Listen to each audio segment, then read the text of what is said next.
Du coup, on est toujours dans le chapitre de la typologie du hadith selon le nombre de ses transmetteurs. On a fait le grand 1, le hadith notoire, mutawatir, qui est divisé en deux, al-lafzi et al-ma'nawi.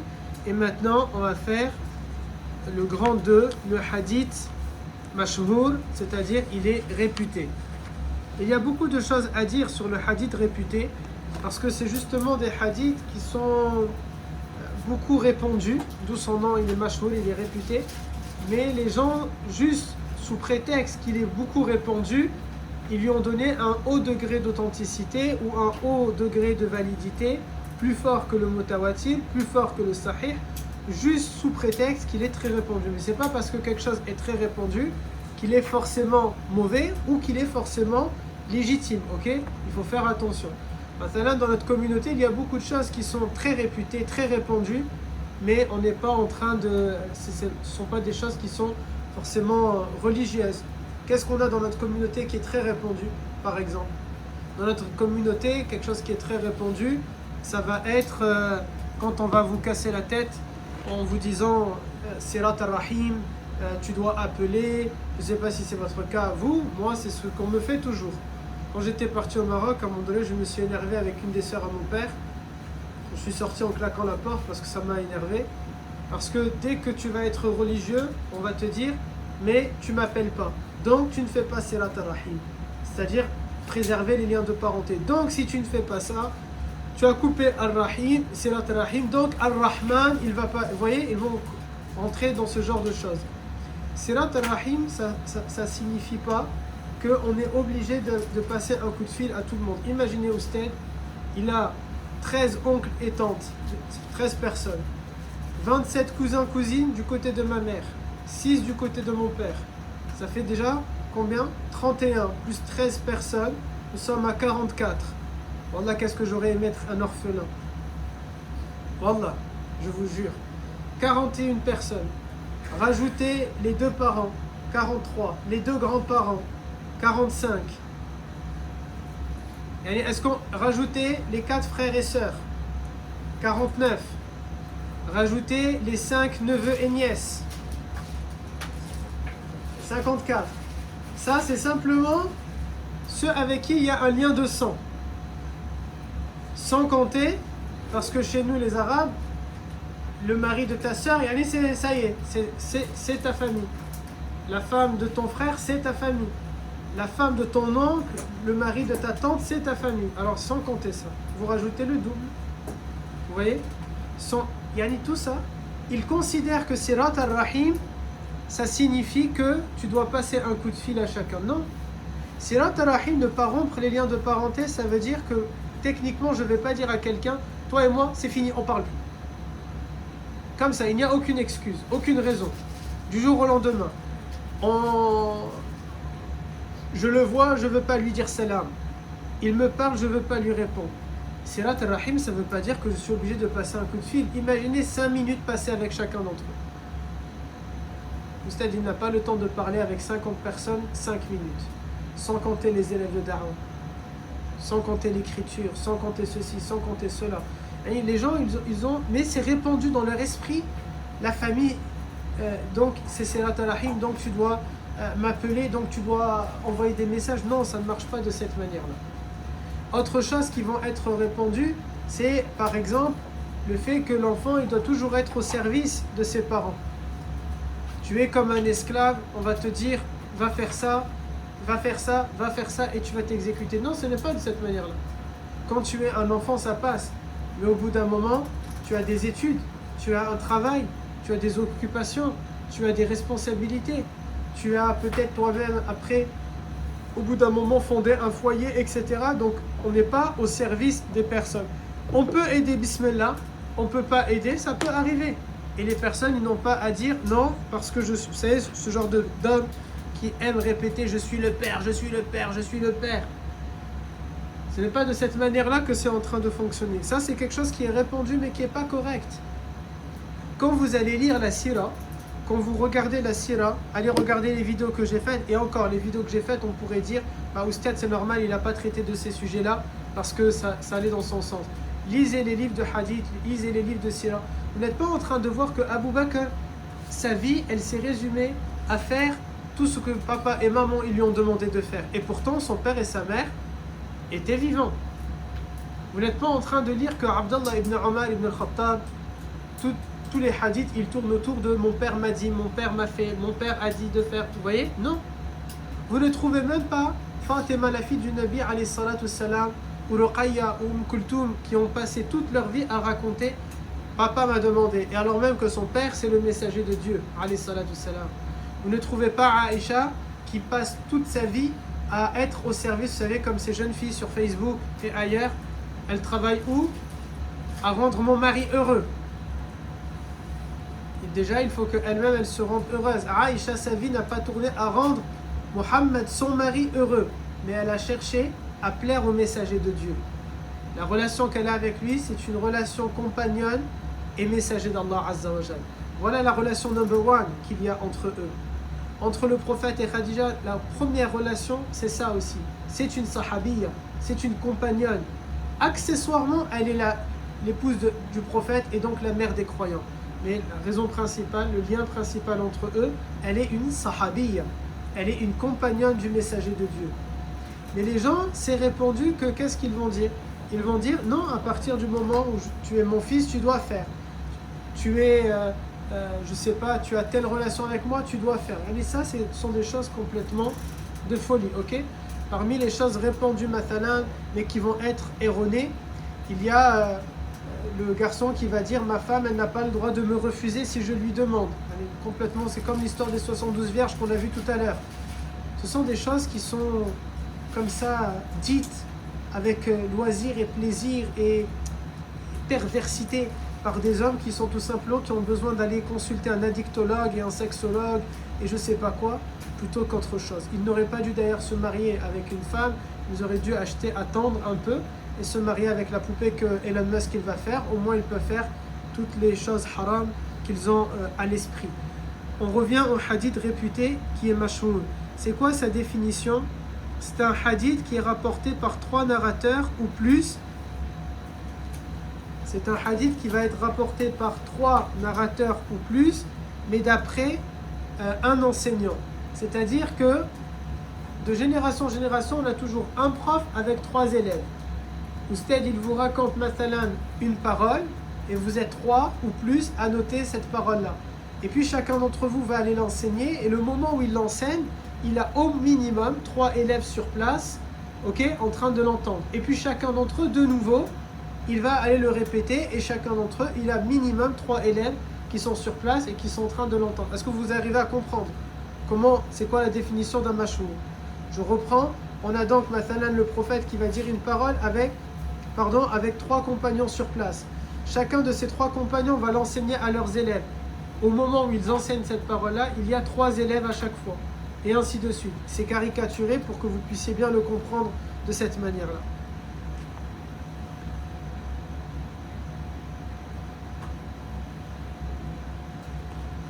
Pour le dire d'une autre manière, vous pouvez dire que c'est rapporté par un groupe de personnes, mais qui n'a pas atteint le degré de notoire. Donc notoire, on a dit tout à l'heure, 4 compagnons, ok?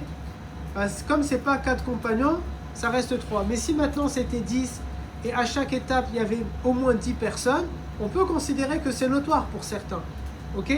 Mais si peut-être à un moment donné ils étaient 10, après ils étaient que 3 dans une génération, et après ils étaient 15, et après ils étaient 3 dans une autre génération, on peut dire qu'il n'y a pas à chaque fois un grand nombre de personnes pour qu'on dise que c'est notoire. Donc il est mashhour, en tout cas au moins il est réputé. Dis-moi aussi. Oui. Notoire, ça veut dire le notoire, on a dit il y a un grand nombre de personnes, génération après génération, au moment où on transmet l'enseignement. Le mashhour, il n'a pas atteint le grand nombre de personnes pour être considéré comme notoire. Ou peut-être parfois à certaines étapes, à certaines générations, mais pas constamment. Donc c'est au minimum 3 personnes. Un compagnon le reçoit du prophète, il le transmet à 3 élèves. Chacun de ces 3 élèves va aller le répéter, ou un d'entre eux va aller le réenseigner au tabi'in. Quand il enseigne, il le transmet au moins à 3 personnes. Ok? Et ainsi de suite. À chaque étape, ils sont au minimum 3 à avoir reçu jusqu'à nous aujourd'hui. Ok? C'est ça le mashhour. On considère à ce moment-là qu'il est réputé. Anas, tu es en train de froncer les sourcils. Dis-moi. Oui. Non? Ça va.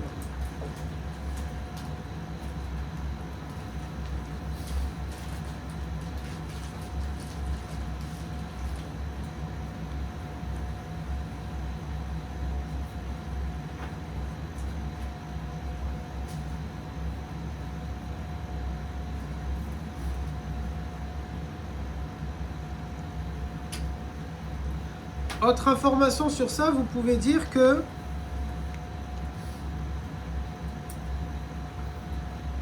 la réputation d'un hadith, elle va être subjective. Je ne sais pas si c'est le bon terme, je vais l'expliquer, vous me dites si c'était le bon terme à choisir. Elle est subjective. Soit c'est une réputation que au niveau des savants musulmans, soit c'est une réputation qui est à la fois au niveau des savants et des musulmans. Parfois, un hadith peut être réputé chez les connaisseurs, ok, mais la masse des musulmans, eux, n'ont pas connaissance, n'ont pas conscience de l'existence d'un hadith. Donc quand on dit réputé, il ne faut pas le regarder qu'avec le regard de la communauté musulmane. Un hadith peut être mashour, même si quasiment personne est en train de le connaître, ok.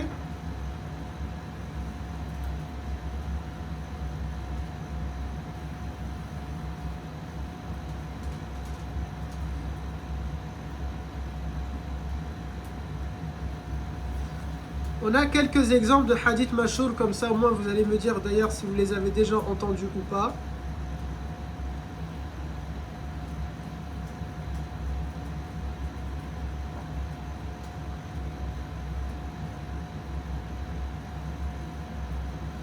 La chose halal la plus détestée par Allah Azza wa Jal, c'est...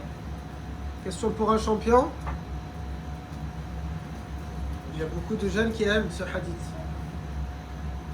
La chose halal la plus détestée par Allah Azza wa Jal, elle est halal, mais la plus détestée par Allah Azza wa Jal, c'est... Non. On va faire un pendu comme avec les primaires. Les primaires, ils sont à fond, ils sont surexcités quand on fait un pendu. Ouais. A, B, C, D, E. Ça commence par un D.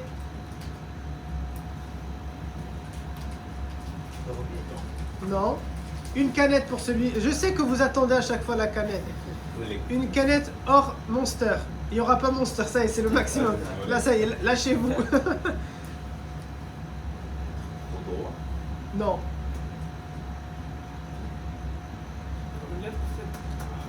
Alors, je vais vous donner un indice. Soyez à l'aise. C'est l'indice? Oui. C'est une dinguerie là. Vous savez, on le dit. Oui. Non. Wallah, exactement. La drogue, c'est haram. J'avoue, exactement. La chose halal la plus détestée par Allah Azza wa Jalla. Dormir. Drogue, c'est pas halal, oubliez-le. Les drogues, c'est haram. Oui, Anas. Le divorce? T'es parti regarder sur ChatGPT? Non, je Il a pris du temps. Sur Google? Non. Sur Safari? Sur Yahoo. Non. Sur Mozilla? Oui, c'est le divorce. Mais t'as pas de canette, t'es à distance. Ils donneront pas. Non. Je peux pas la donner à quelqu'un? Non. Yallah, vas-y, donne-la à quelqu'un. À qui tu vas choisir? Mon frère Enes. Enes, mon Ouais, frère. Enes, t'as vu, je t'ai donné le plan Miramas hier. Enes, mon frère. Il y a 3 ADS ailleurs que ça. Ouais. Ouais, je vais la donner à Youb. Pas me casser la tête. Je refuse. Voilà. Ok. Je refuse. Je l'ai donné à celui qui est un ingénieur. Il est capable de se payer le frigo sans aucun problème. Sans souci. Avec le prix du frigo. Avec le change Enes. Avec le prix du frigo, du micro-ondes et de ce qu'il y a au-dessus. Hein? Il a un peu ça. Tu veux faire le doigt? C'est un mal. Il a un peu ça. Ah non, non. En vrai, si c'est marrant. Anas, Je vais te donner des numéros et tu vas donner un numéro, ok? 1, 2, 3, 4, 5, 6, 7, 8, 9, 10. Dis-moi. Le 8. Oh non, non, non. On annule, c'est. Allez. Anas Farah. On refait. Donne-lui sa canette qui me laisse tranquille. Donne-lui la Caraïbe, elle se vante pas là, celle-là. Oh, la bonne. Donne-lui, elle se vante pas, ouais, je suis sérieux. Ah, on verra peut-être cette fois. Oui, Reda, il l'a eu, hein, bravo. Qui veut? Le premier, Applaudissez Reda, il a finalement, il a eu. Applaudissez. Après 3 jeux. Bravo, Alf Mabrouk. Le divorce, c'est la chose halal la plus détestée. Alors attention, ça ne veut pas dire qu'on n'a pas le droit. Ok? Certains, ils vont tourner ce hadith-là de manière bizarre en disant on n'a pas le droit de divorcer. Vous voyez, Allah Ta'ala va te détester. Non, c'est halal.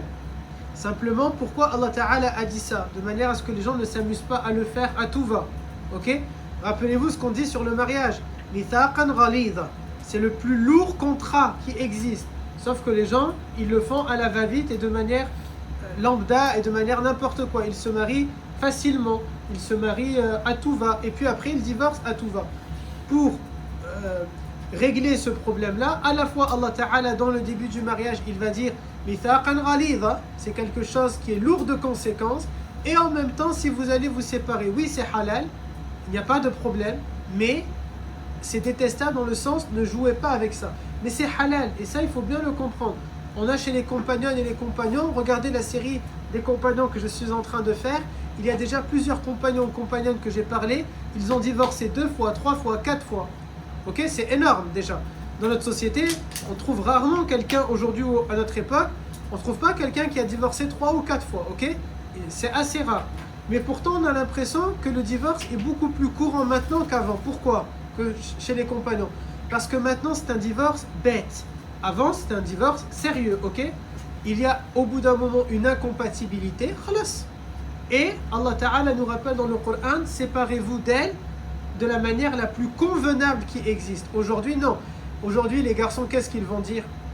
Elle est trop belle, c'est ma chérie, elle est ceci, elle est cela. Et puis le jour où ils divorcent, c'est qu'une. Et d'autre manière, c'est qu'une, était une. Vous voyez? Il n'y a pas de séparation en bons termes. Amma chez Sahaba, comment ça fonctionne? On va tourner avec Reda, je crois qu'il te faudra un deuxième garçon, non? Pour t'aider, tu verras. On va tourner les nouvelles vidéos par rapport aux compagnons. Et vous allez trouver une compagnonne, elle s'est mariée avec un compagnon, ils se sont séparés, après elle va se marier avec le meilleur ami de ce dernier-là. Il n'y a aucun mal, aucun problème. Parce qu'ils ne sont pas des bêtes sexuelles attirées et ils ne pensent qu'à ça, vous voyez, pas du tout. Ils sont très raisonnables, ils sont très sérieux, très posés. Ils s'unissent pour Allah, ils se séparent pour Allah. Ils ne regardent dans leurs critères que les critères qu'Allah Azza wa Jal a établis et a émis. Yani ça se passe toujours de cette manière-là. Voilà pourquoi chez eux, bien qu'ils ont beaucoup divorcé, ils n'ont pas atteint un niveau de détestabilité où ça n'a pas la même image que maintenant. Maintenant, c'est quelque chose, vous savez, le garçon et la fille, ils se fréquentent, ils font pas mal de choses haram. Et puis quand ils se marient, ça devient très ennuyant parce que tout d'un coup, masha'Allah, il y a la chouma qui vient d'arriver, alors même que maintenant c'est censé être halal. Et puis ensuite, ils se séparent pour un oui ou pour un non. Et quand un garçon, il va trouver une fille dans des conditions qui ne sont pas halal, croyez-moi, il va toujours vivre, et vice-versa bien sûr. Toujours, ils vont vivre avec le doute, avec la peur, avec la crainte. Si tu as trouvé ton conjoint, ta conjointe dans des conditions haram, alors oui, probablement qu'ils seront dans le haram. N'oubliez pas les termes de Allah Ta'ala dans le Coran. Az-zani li zaniya, wal mushrik lil mushrika. C'est très simple et très clair, le décret d'Allah est catégorique. Tu es quelqu'un qui fait zina, tu auras une fille qui fait zina.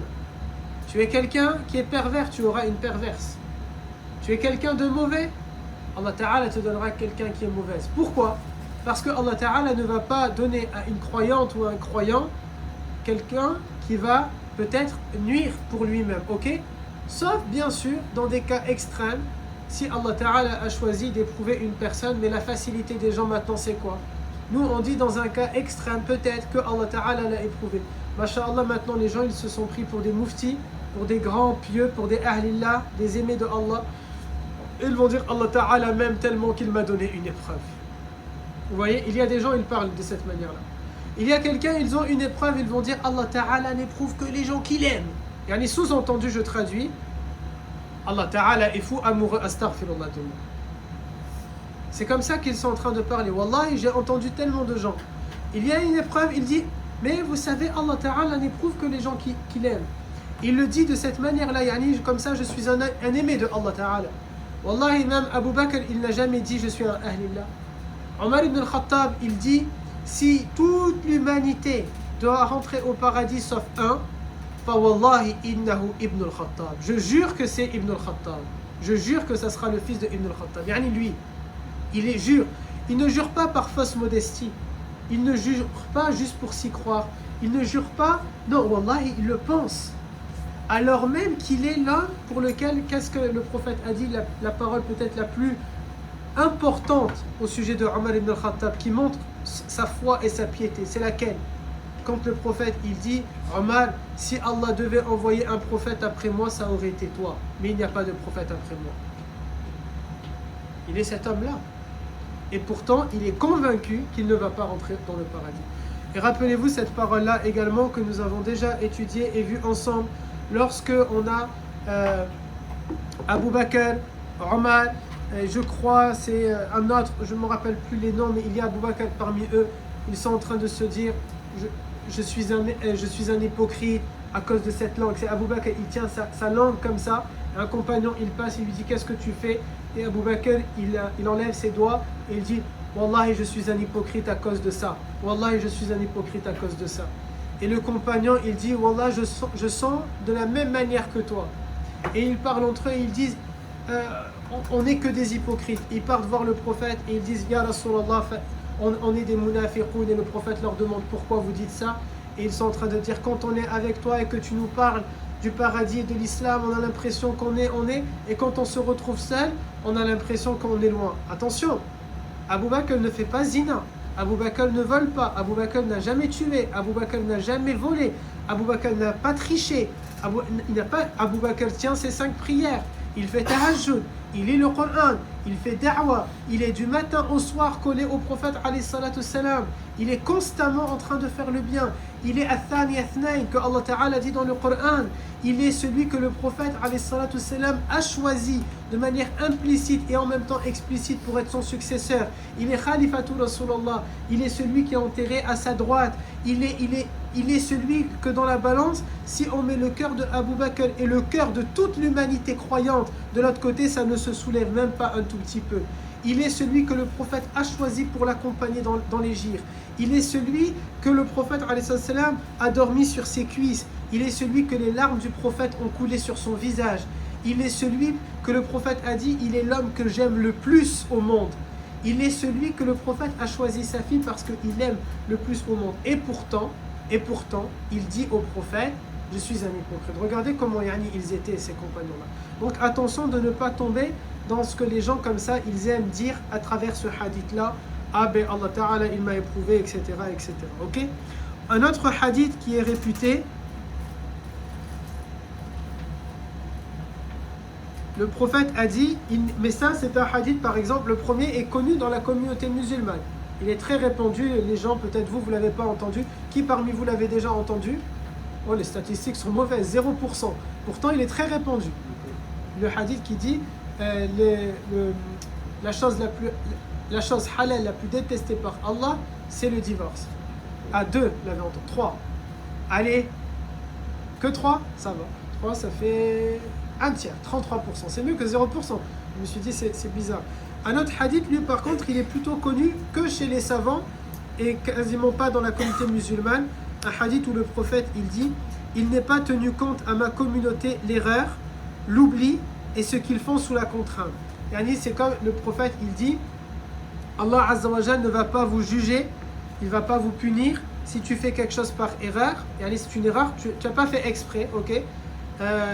D'ailleurs, même dans la loi, en soi, par erreur, vous savez que dans la loi, la législation française, si c'est prouvé que c'est vraiment une erreur et que tu n'as vraiment pas fait exprès et tu ne vas pas faire de la prison, tu peux avoir une amende. On va bien sûr, et c'est normal, te demander de réparer le tort que tu as commis, ok? Peut-être des dommages et intérêts, peut-être un travaux d'intérêt général, Allahu A'lam, mais on ne va pas non plus te donner une sentence terrible alors que c'est quelque chose que tu as fait tout simplement par négligence. Je crois que c'est le terme que la loi retient dans le sens juridique, on parle de négligence. Le prophète le dit, il dit par l'oubli, parce que c'est vrai, parfois on peut oublier. Bon, si tu as grillé un feu rouge et tu as oublié, selon le policier, le gendarme que tu vas en voir en face de toi, s'il juge que c'est vrai, tu as vraiment oublié, que tu n'as pas mis les gens en danger, tu t'es pas mis en danger, il peut être indulgent avec toi. Moi, ça m'est déjà arrivé, ok? Il va estimer que oui, c'est vrai, il n'a pas fait attention, je sais pas, il fait chaud, et ce genre de choses. Allahu a'lam yani, mais en tout cas, ça peut exister. Et ce qu'ils font sous la contrainte, et ça aussi dans la loi, on a mis, je sais pas, on t'a mis un flingue sur la tempe, et on t'a obligé à faire quelque chose. Bien sûr qu'un juge, il ne va pas te punir à cause de ça. C'est normal, ok? D'ailleurs, quand tu travailles dans un endroit, je sais pas, tu es caissier, tu es banquier et tu manipules de l'argent, si jamais on va te menacer, tu vas le donner, on ne va pas te demander de rembourser. Alhamdulillah, il y a des assurances pour tout ça, ok? Juste, je regarde un message et on reprend vite fait.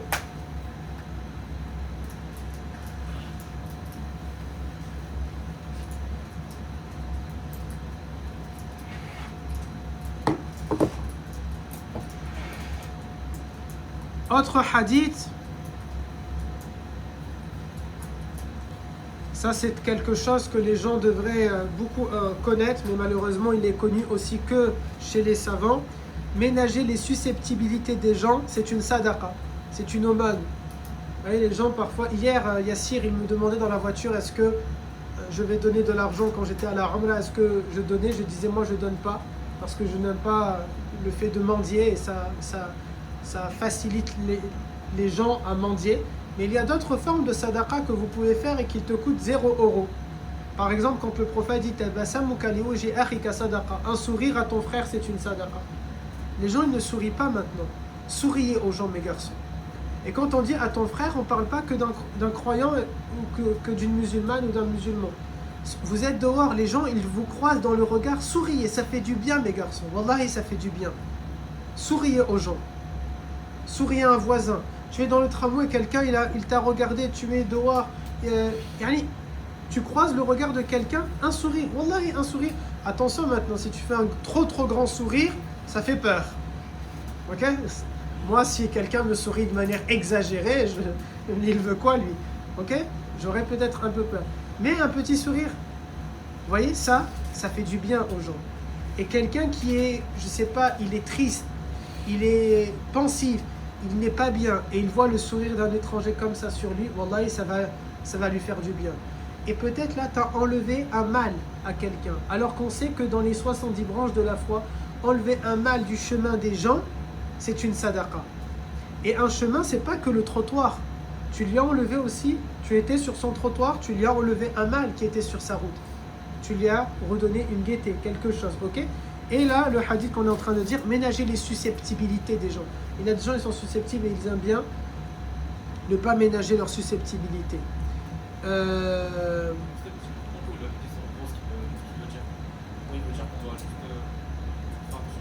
Oui, prenez soin des personnes. Prenez soin des personnes. C'est-à-dire, tu sais que moi ça m'arrive par rapport à des gens dans ma famille. Je vais savoir, je sais pas, comment on pourrait dire. Bi'idnillah, j'espère que vous allez appliquer nos règles et nos enseignements et vous allez devenir une élite économique un jour. Tu l'es déjà, masha'Allah. Et dans votre famille, il y a, je sais pas, des gens, ils n'ont pas d'argent. C'est pas joli que toi, tu vas exposer ta richesse. Tu vas exposer ce que tu fais, Et c'est mieux que tu te tais. Parce que il y a des gens susceptibles, peut-être dans la pièce, ça va leur faire mal. C'est mieux de te taire, vous voyez, tout simplement. C'est ça, prendre soin des gens. Ça ne veut pas dire, je vais partir lui caresser l'épaule et le consoler, lui donner de l'argent. Non, c'est pas ça. Je vais faire attention à ne pas blesser quelqu'un. Je ne sais pas, vous avez une femme dans votre famille, par exemple, c'est très compliqué pour elle, elle a du mal à tomber enceinte et ça fait des années et elle essaye, elle a recours à peut-être la fécondation in vitro ou trop, je ne sais pas comment on dit, peut-être elle doit faire appel pour la PMA, peut-être, ouais, c'est très compliqué. Et puis tu as l'autre, une petite jeune qui vient de se marier, elle est enceinte et elle va parler que de sa grossesse. Ah ceci, ah, vous voyez, j'ai déjà vu ça moi, par exemple. Et ça se fait pas, c'est pas correct. Parce que elle est en train de se dire quoi? Et surtout pour une femme, c'est pas comme un homme, mais une femme, elles ont cet instinct-là, maternel, elles ont, je ne vais pas dire vocation, ce serait bizarre pour un garçon de parler comme ça pour une femme, je ne sais pas exactement comment ça fonctionne. De ce que j'ai l'air de comprendre, peut-être je me trompe, là je ne sais pas du tout, mais de ce que je crois comprendre, une femme, elle a envie d'être maman un jour. C'est instinctif chez elle, peut-être pas, wallah je ne sais pas. Mais admettons, elle a ce besoin-là, et elle a du mal, et elle voit une femme, elle est toute contente, et elle tient comme ça son... c'est pas correct, vous voyez? C'est quelque chose qui ne se fait pas, qui ne se dit pas. C'est mieux de se taire ici. Par exemple, vous avez, je ne sais pas moi, pour ménager les gens, je me rappelle quand on a eu le bac, j'avais eu le bac avec un ami et un autre ami ne l'avait pas eu. Ici, ça ne se fait pas que je vais exploser de joie. Je dois me contenir. Je dois rassurer plutôt mon frère à ce moment-là. Mais moi, je suis en train de sauter de joie d'être heureux. C'est pas correct, ça ne se fait pas. Tout simplement, ok?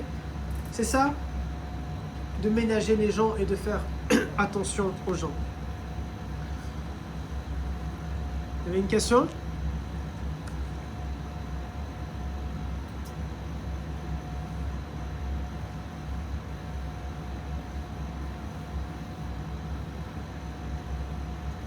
Il y a un autre hadith, lui par contre, il est réputé aussi à la fois dans la communauté et chez les savants, qui dit « Le musulman est celui dont les musulmans sont à l'abri de sa langue et de sa main, et l'émigrant muhajir est celui qui s'écarte de ce que Dieu a interdit. »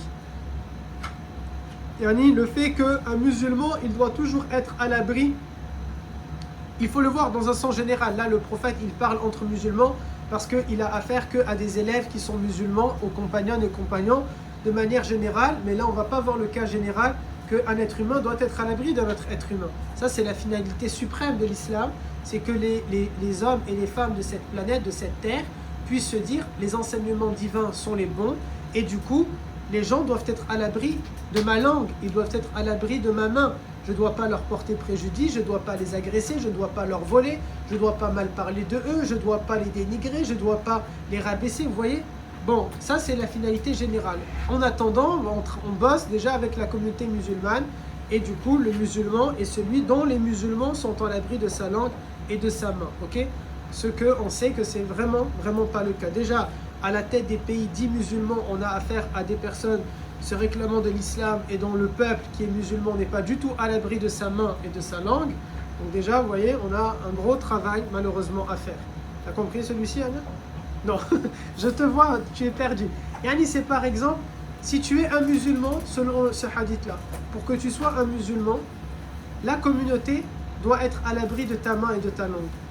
Si tu es quelqu'un qui nous rabaisse tout le temps, qui nous critique, si tu es quelqu'un, vous savez, ceux qui aiment bien nous attaquer, ils étaient avec nous longtemps et après ils sont partis. Yani là, on n'est pas à l'abri de ta langue. Ta langue, elle est en train yani, de nous viser. Alors même qu'on est innocent de ce que tu es en train de dire. De ta main, c'est-à-dire, peut-être tu nous as frappés, tu nous as agressés, tu nous as volés. C'est ça. Un musulman, c'est quelqu'un dont le reste de la communauté, il est à l'abri de ce qu'il est en train de faire. Yani, il n'est pas en train de s'attaquer aux siens, ok? Ça, c'est parce que le prophète, encore une fois, il parle à des musulmans. Mais c'est une finalité générale. N'importe quel être humain, il est censé être à l'abri de la main de l'autre être humain, à l'abri de la langue de l'être être humain. C'est-à-dire que n'importe qui sur Terre n'a pas à porter préjudice à toute autre personne, ok? Ça, c'est la finalité générale.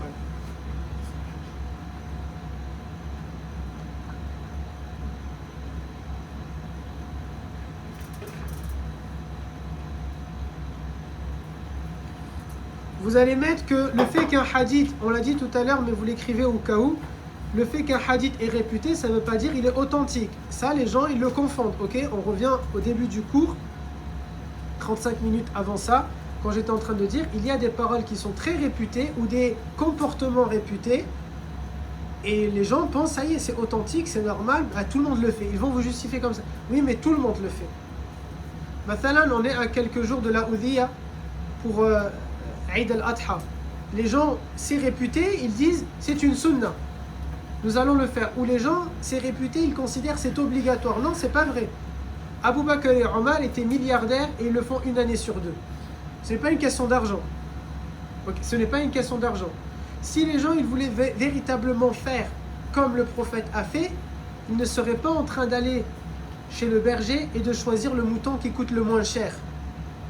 Mais le prophète, qu'est-ce qu'il fait? Il choisit le plus volumineux, le plus gros. Pourquoi? Pour donner davantage. S'ils veulent faire exactement comme Nabi, ils vont donner un tiers, manger un tiers dans les 3 jours et inviter pour le préparer dans les 1 tiers. Si ils veulent faire exactement dans le sens que le prophète faisait, le prophète mange rarement de la viande. C'est très très rare que le prophète mange de la viande. Saïda Aïcha, elle dit pendant des mois, on ne met pas de trucs sur le feu. Donc nos plats, c'est que des fruits. Vous voyez, des fruits secs et ce genre de choses. C'est très rare chez le prophète et les compagnons de manière générale de manger de la viande. Ils mangent très peu. C'est quelque chose qu'on doit réapprendre aujourd'hui.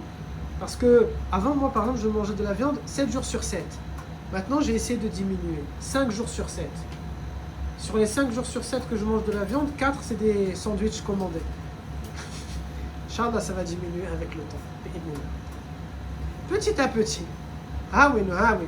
Il ne faut pas être extrémiste. Oui. Manger viande, c'est poisson aussi? Bon, le prophète ne mange pas de poisson parce que la mer n'est pas à côté. Je pense qu'un jour, à terme, je vais manger rarement de la viande. Genre une fois... Allez, une fois par semaine, c'est bien. Une fois par semaine. Mais là, c'est un rêve que j'ai. Un objectif. Je ne vais pas le faire du jour au lendemain parce que ça ne sert à rien pour moi. Je ne pense pas que je vais tenir. Je préfère étape par étape. Le poisson, par contre, je ne suis pas prêt à l'arrêter. Parce que j'aime trop le poisson. Pour l'écologie, premièrement, wallah. Et deuxièmement, c'est un conseil du prophète. C'est un conseil. Et ça, c'est pratiquer la sunna, justement. Les gens, ils aiment se laisser pousser la barbe, ça ne demande aucun effort. S'interdire de manger quelque chose que j'aime parce que le prophète ne le faisait pas, ça demande un effort. Mais ne pas couper sa barbe, c'est facile. C'est même parfait pour certains. Ça demande rien. Parce qu'ils la taillent pas, hein, certains. Ils disent, tu dois rien toucher. Voilà, ça reste de cette manière-là. Ok? Donc un hadith, il peut être réputé, c'est pas pour ça qu'il va être authentique. Et c'est pour ça que dans les hadiths réputés, on a 4 sous-catégories en fonction de leur authenticité. Il y a ce qu'on appelle al-mashhur sahih, le réputé qui est valide et sûr.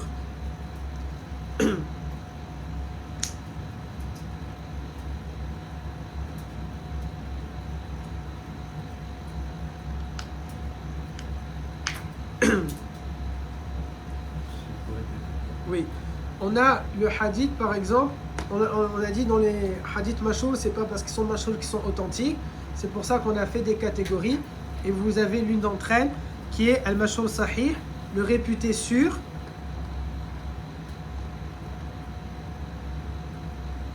Par exemple, on a dans ce hadith là, dans cette catégorie là, on a le hadith qui dit Allah ne soustraira pas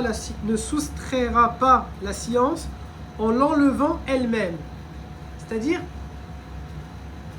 Allah Ta'ala, il ne va pas retirer la science en l'effaçant elle-même. Mais comment? C'est par le fait que des gens vont s'autoproclamer hommes de science alors même qu'ils n'ont pas de science. Ça sera ça le piège. Et on le voit maintenant, au stade, il ne vous en parle pas tout le temps, mais le nombre de savants musulmans, parce que là c'est l'islam qui nous intéresse, dans le monde profane, ça n'a pas encore atteint ce niveau-là, parce qu'au contraire, la science, elle se développe pour le moment, mais on peut imaginer qu'un jour, à terme, peut-être ça va faire pareil.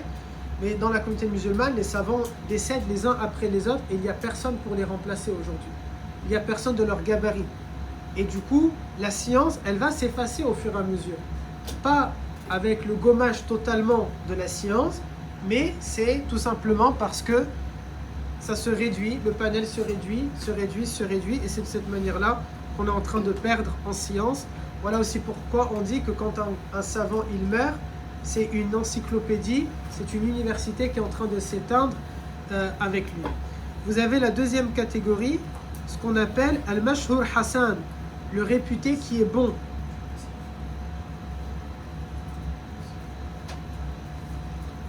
Al-Mashhur Hassan, le réputé bon, vous avez à l'intérieur la recherche du savoir, la quête du savoir, c'est une obligation pour chaque musulman. C'est un hadith réputé et qui est jugé Hassan, il est bon.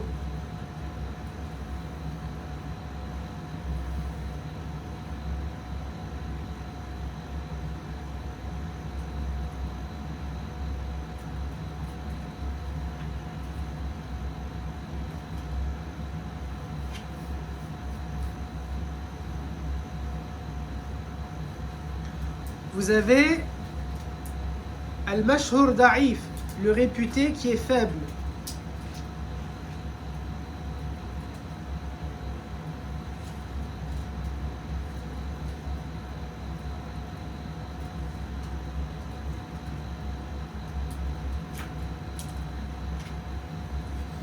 Par exemple, ce hadith-là, c'est les cœurs, ils aspirent à aimer ceux qui se montrent bienfaisants envers eux.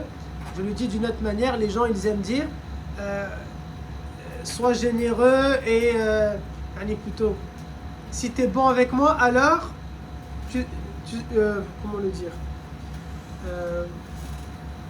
allez, ça ce sont parfois des paroles, on va les utiliser pour t'inciter à être bon, pour t'inciter à ceci, vous voyez, dans ce sens-là.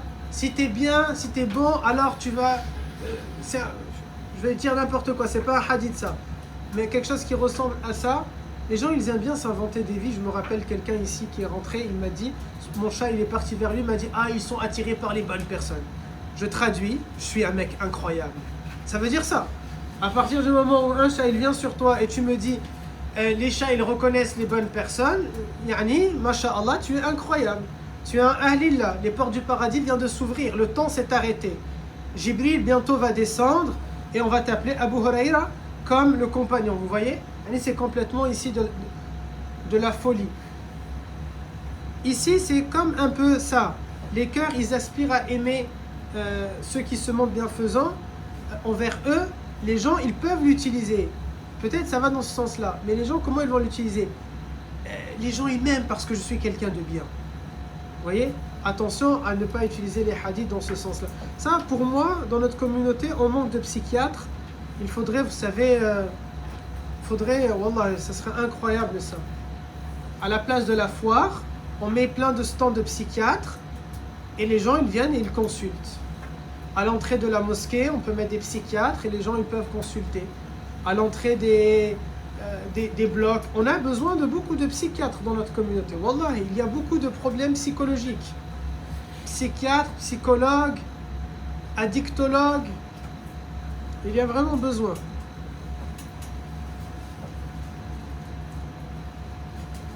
Je me rappelle là, récemment sur TikTok, il y a une femme, quand j'étais en train de faire une vidéo sur les possessions et pour dire que c'est du grand n'importe quoi, etc. Et il y a une femme, enfin plutôt la vidéo, j'étais en train de critiquer, vous savez, l'imam Anasdas qui était en train de faire soi-disant la ruqiyya de l'exorcisme et il va rigoler en récitant le Coran et ce qu'il a dans la bouche, astaghfirullah, dégueulasse. Il le crache, mais sur quelqu'un déjà de dégueulasse lui-même. Alors, vous savez, de la saleté sur de la saleté, de la crasse sur la crasse, parfois, ça peut peut-être se ronger et s'effacer. Bon, là, je sais pas. Et moi, je critique la vidéo. Si vous saviez, je pourrais aller encore plus loin, mais bon, sur mon dégoût. Et quelqu'un, donc moi, je critique quelqu'un qui se moque du Coran et qui rigole. Et quelqu'un qui répond à côté de la plaque pour me dire quelque chose qui est vraiment à côté de la plaque elle-même. Elle marque, si ça existe, hier soir, un djinn a essayé d'avoir des relations avec moi. Je traduis, je suis la plus belle au monde, les hommes et les djinns m'aiment. Voilà, ça veut dire ça. Vous voyez? C'est des gens qui ont besoin d'aller voir des psychologues, des psychiatres. Moi, si j'étais, je fais jamais de politique, mais si j'avais un conseil, attention, après ils vont dire ça y est, ils commencent, ils donnent un conseil, ils vont en donner d'autres. Wallah, je veux pas faire de politique, mais si j'avais un conseil, on devrait ouvrir beaucoup plus d'hôpitaux psychiatriques que de prisons. Wallah, beaucoup de gens, ils ont besoin de se faire consulter. Et après, regardez en ce moment-là les polémiques, il y a des gens fous qui sont en train de poignarder ou d'agresser des gens, vous voyez? C'est ça le problème qu'on a. C'est ça le problème qu'on a. Il y a des gens, ils sont malades, fous. Essayez d'observer maintenant dans vos familles, soyez en mode psychologue. Vous êtes assis, voilà, je me régale à faire ça moi. Je suis assis et comme ça j'observe, je regarde, j'écoute. Et là je repère, je me dis, ah oui, il a un vrai problème psychique. C'est très intéressant. C'est très très intéressant. J'ai envie d'écrire un mémoire sur ça, un livre. Et si je le fais, j'espère après vraiment un beau livre scientifique. Et après, comment on dit quand on te donne un diplôme et t'as pas passé les études? Honorifice, je crois. Voilà. On me dit docteur Saghir Marwan, psychologue, psychiatre, honorifice. Vous voyez, de manière. C'est pas honorifice. De manière honorifique. Mais en latin, moi je trouve que ça claque plus. Honoris causa, quelque chose comme ça. Voilà. Personne ne va chercher comme ça, au moins. Faites-moi confiance, c'était ça. Je plaisante. Réputé maintenant forgé, mashhour, maoudour. C'est-à-dire, c'est quelque chose qui est totalement inventé. On revient au début du cours, il y a 46 minutes quand on en a parlé. Des choses qui sont très réputées, mais c'est pas vrai. Le prophète, alayhi salatu wassalam, n'a jamais dit cette parole-là. Par exemple, quand le prophète, c'est quelque chose, peut-être vous avez déjà entendu vos parents le dire, ils attribuent au prophète la parole qui dit « Le jour de votre jeûne correspond à celui de votre sacrifice ». Ce n'est pas vrai.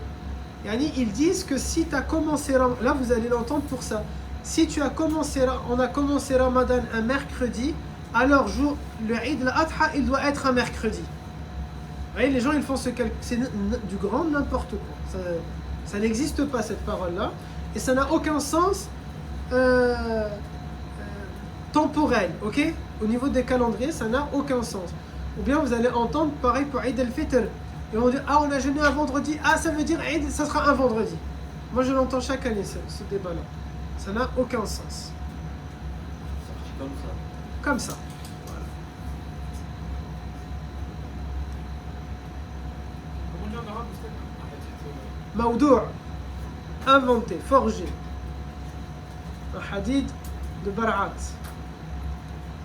Un hadith d'arnaque. On dit hadith, mais en vrai, du coup, c'est pas censé être hadith, parce que... Mais là, c'est juste pour qu'on puisse le comprendre. Donc là, c'était le grand 2, le hadith mashhour, et on va s'arrêter là pour faire une pause, ok?